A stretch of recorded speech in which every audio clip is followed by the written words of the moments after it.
Гоголев Анатолий Игнатьевич, доктор исторических наук, профессор Северо-Восточного федерального университета, академик Национальной академии Республики Саха-Якутия, вице-президент данной академии с 2008 по 2020 годы, заслуженный деятель науки Российской Федерации, почетный работник высшего образования России, академик Гуманитарной академии Российской Федерации, учитель учителей Республики Саха, лауреат Государственной премии в области науки и техники Якутии, обладатель почетного звания «Лучший выпускник Якутского госуниверситета», гордость университета, награжден знаком отличия Республики Саха, гражданская доблесть, медалью Северо-Восточного федерального университета имени Авсентия Егоровича Мординова, знаком почетный ветеран СВФУ.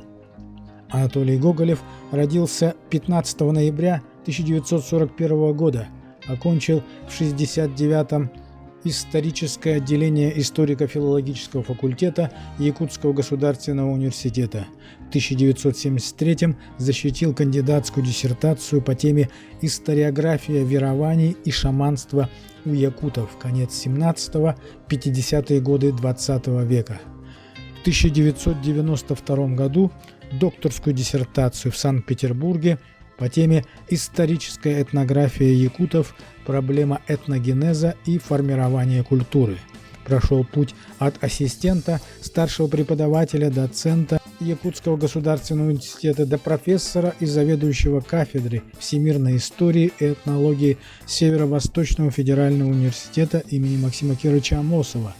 В России и за рубежом Анатолий Игнатьевич известен прежде всего как исследователь этногенеза и происхождения культуры народа Саха и тюркоязычных народов Сибири. Возглавляемая им в течение 23 лет археолого-этнографическая экспедиция Якутского госуниверситета открыла на территории Якутии кулун-атахскую археологическую культуру, ранее неизвестную позднесредневековую культуру северо-востока Сибири, существовавшую в XIV-XVI веках на территории Якутии.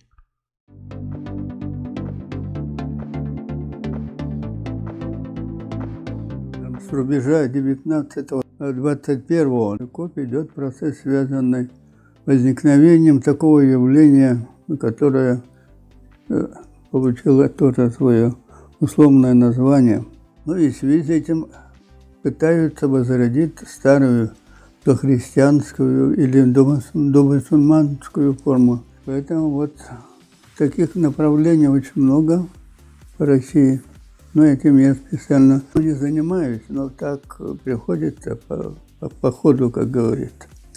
У нас тоже такое движение, кульминации как раз вот 90-е годы 20-го, на рубеже 20-го, 21-го столетия. Тоже где-то 3-4 вот организации христиан, такого религиозного толка образовывались, но и сейчас тоже кое-где они сохраняются. Это как раз всегда вот такой процесс идет, и когда идут большие социально-экономические и политические преобразования. Дохристианские верования, в том числе якутов, народов Сибири, в целом европейская часть России, вот они как раз связаны с такими политическими, социально-экономическими изменениями, связанные процессом возрождения старых, скажем, до мировых религий, как обычно говорят в этом плане, и традиционно это слово язычество. Поэтому вот эти направления получили название неоязычество, в том числе вот у нас тоже такое движение, как я уже говорил. Это связанное как раз формой, попыткой возродить основные характерные особенности религиозно-мифологических представлений наших древних предков. Это нормальное движение, обычное, потому что так искусственно оно проходит. Всегда связано как раз с социально-экономическим развитием, политическим. И вот в связи с этим якутское нео, так называемое, язычество. Ну, как я уже говорил, используется еще термин дохристианские, домусульманские отношения. Вот, например, таких народов, как казахи и киргизы, где вот мусульманство воспринимается где-то с рубежа 14-15 веков, кульминация 16 и 17. Таким образом, у них тоже используется такой термин, особенно в советское время. Домусульманские религиозные верования.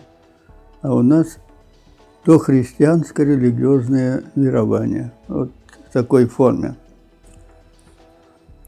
Ну вот это, что хорошо, что плохо, тут надо определить одним словом сложно. Потому что атрибутика это всегда, такое слово меняется, обычно всегда сопровождает. При каких-то сильных социально-экономических, политических сдвигах. Вот, таким образом, примерно то же самое происходило, начиная уже с рубежа 20-21 столетия, ну и в некоторых республиках, которые входят в состав Российской Федерации, в частности, это особенно по направлению возрождения или широкого распространения мусульманской идеологии. Вот поэтому в связи с этим следует иметь в виду, что после русского славянского населения Российской Федерации второе место по количеству и по своему положению занимают, конечно, мусульманские регионы, особенно в этом плане Татарстан, Башкирия, такие мощные, большие государственные образования внутри Российской Федерации. И выступлений, связанных, скажем, против существующей власти, политического строя, в этом плане со стороны представителя НЕО, вот так называемое, язычество, конечно, нет такого движения, направленное против установок современных в России, Российской Федерации. Такого нет. Но особенно в этом направлении большую часть, идеологическую часть обычно восстанавливает представители интеллигенции, местной интеллигенции. Вот. Но опять-таки третий раз хотелось бы. И в Якутии тоже вот такие процессы происходили. Ну, сейчас небольшой упадок. И отношение дуализма, то, что вы хотели. Но дуализм – это всегда явление такое, белое, черное, скажем, да. В смысле, одновременно положительным явлением идет процесс, связанный как раз с отрицанием этого положения, дуалистические подходы. Это, конечно, большая часть связана с развитием вот этих современных языческих структур. Вот. Ну, конечно, без дуализма религии нет.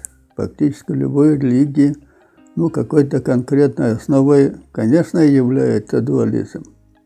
Вот. Ну, и в связи с этим, как раз, если обратиться к якутской действительности, то следует отметить, что начиная уже русского периода, это начало первой четверти 17 столетия и последующее время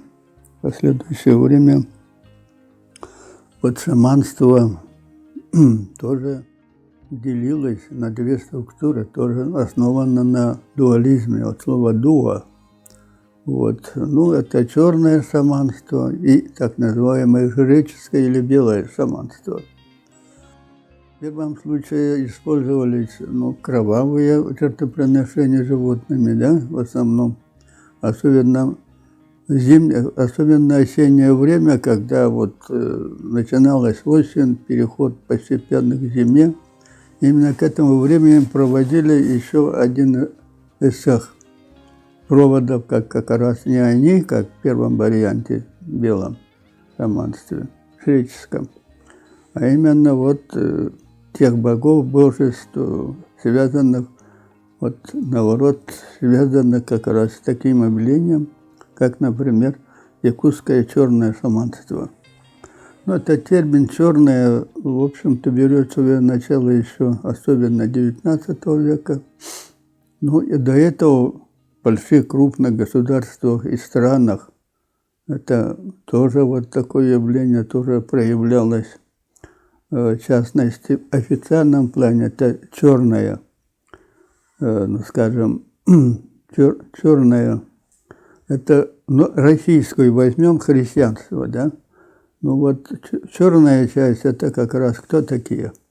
Монахи, одевались вообще черное.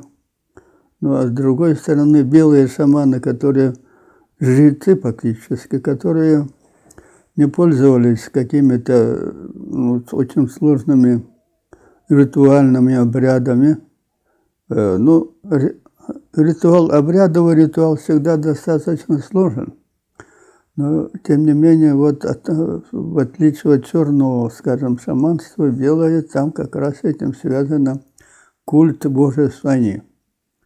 Ну и кульминационный этап, связанный с, ну, как бы, почтением, ну, обращением к такой древней действительности, конечно, является проводом праздника, который обычно называется у нас гэх, от слова гэр, разбрасывать, брызгать и так далее, в такой форме.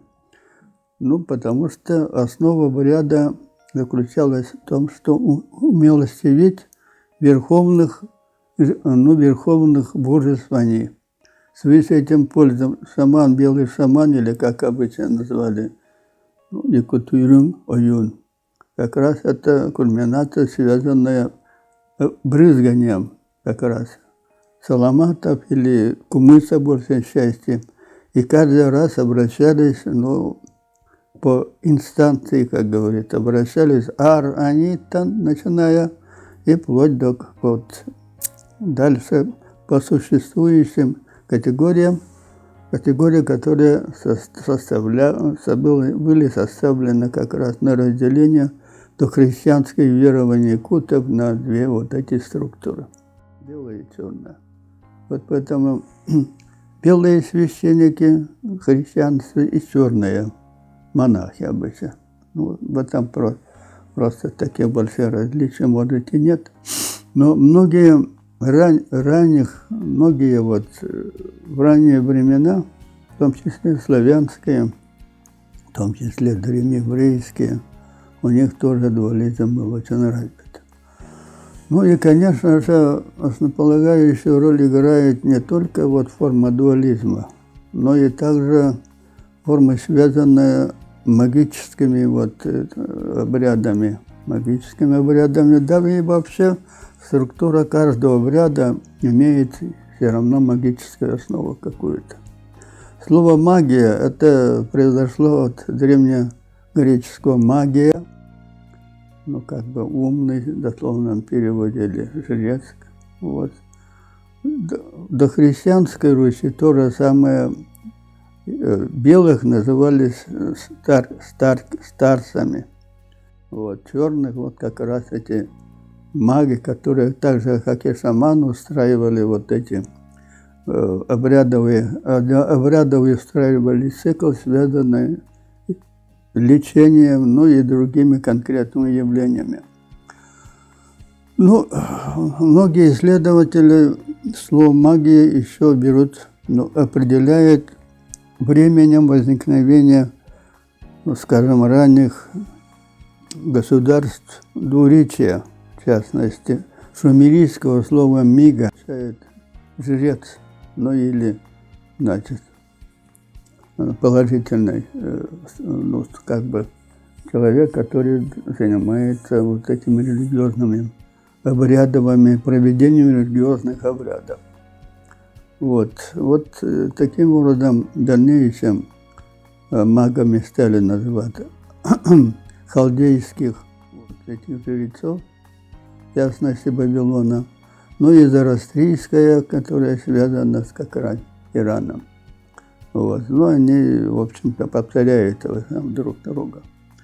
Ну и также судьба вот этого слова «магия», ну, конечно, также, ну, скажем так, проявляется, начиная с конца XI века, начала XII, в странах зарубежной Европы, когда начинается процесс, связанный эпоха крестовых походов.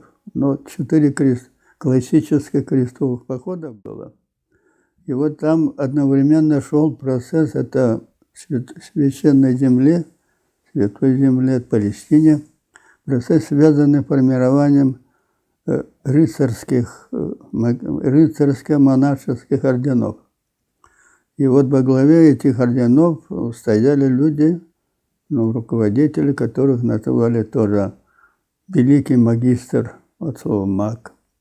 С рубежом 20-21 столетия, когда особенно на землях Советского Союза бывшего, потому что Российской Федерации и других народов Центральной Азии как раз, и Казахстана, Киргизии и так далее. Это процессы, связанные с попыткой возродить древние формы религии.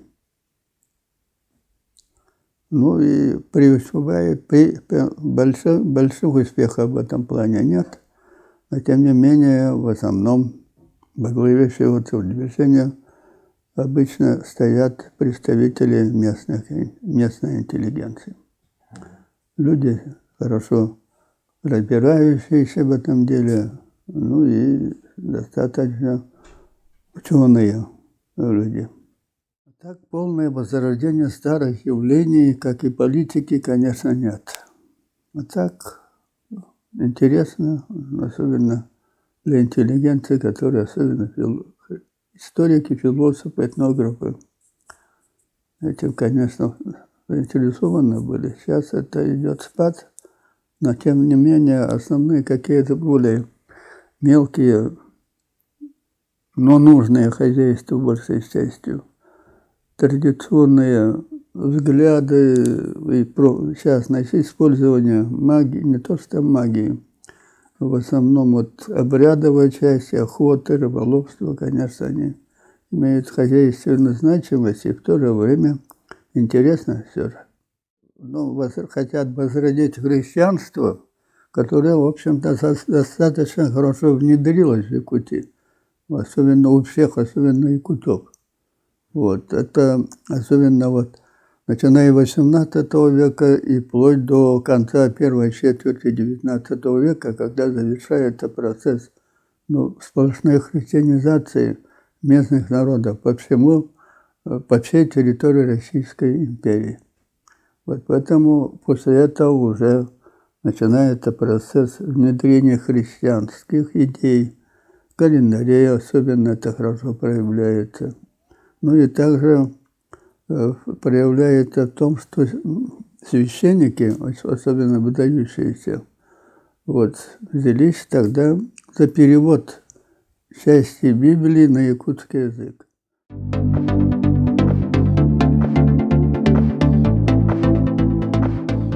В следующем году, это у нас получается в 2023 году,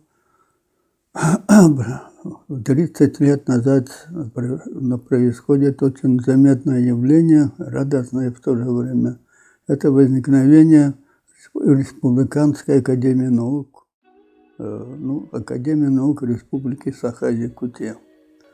Вот. Ну и в этом плане, конечно, 30-летие – это не такой оживленный круг, который можно было праздновать в большом, как, например, 25-летие, 50-летие, 75. Но, тем не менее, конечно, идет процесс, связанный как раз вот с таким явлением, как исследовательской структурой, которые обычно определяют как, таким образом, имеющие местную значимость большей части. Конечно, это большое событие, когда республика имеет свою академию, это всегда поощрялось и будет поощряться. И в настоящее время республики, которые входят в состав Российской Федерации, у крупных и средних тоже имеются такие же академии, как Якутская академия наук. Это в Чечне, в частности, это в Башкирии и Татарстане. Но Якутия это 4-е получается. Хотя Якутия в этом плане, конечно, шла, ну, скажем, в более ранней форме, после возникновения, в частности, академии в Татарстане. Там одновременно действуют 2 академии. Это академия традиционная, общероссийская, ну и одновременно также и чисто такое татарское научное сообщество, которое мы обычно называем Академией наук. Но Академия наук России возникла в 1724-5 годах по инициативе Петра Великого. Но с того времени тогда, в общем-то, членами первой академии были в основном немецкоязычные ученые. И в то же время они делились на 2 структуры. Петербургские ученые, они конкретно стали называться академиками или действительно членами. А вот те, которые вот в Казани, скажем, и других крупных, скажем, городах России, вот, крупных городах, они, в общем-то, в основном пользовались корреспонденцией в письменной форме, поэтому их стали называть членами-корреспондентами.